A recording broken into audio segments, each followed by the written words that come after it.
La cathédrale de Montpellier a sonné le glas cet après-midi à 15 h, comme partout en France. Un hommage aux victimes de l'attentat de Nice qui a eu lieu ce matin.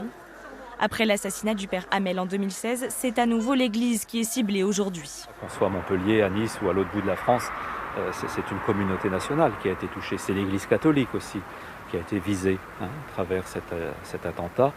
Donc on est tous profondément solidaires et je dirais même plus pour les catholiques, pour tous les chrétiens, en communion aussi. Et quand quelqu'un est en souffrance, c'est tous les membres qui sont aussi en souffrance. Le Premier ministre a immédiatement porté le plan Vigipirate au niveau urgence attentat. Conséquence, les lieux de culte doivent être placés sous surveillance.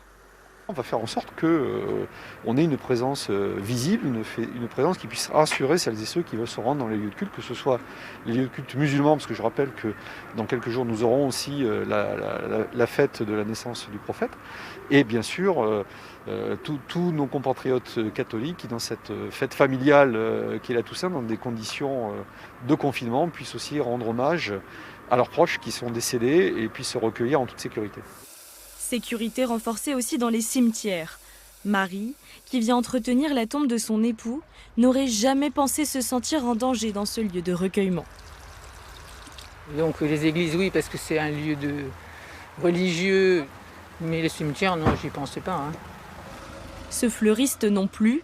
Installé devant le cimetière, il serait rassuré de voir de la police patrouiller les prochains jours. Ça fait plus de 20 ans qu'on est devant le cimetière, c'est la première fois qu'on se sent visé, qu'on ne se sent pas en sécurité.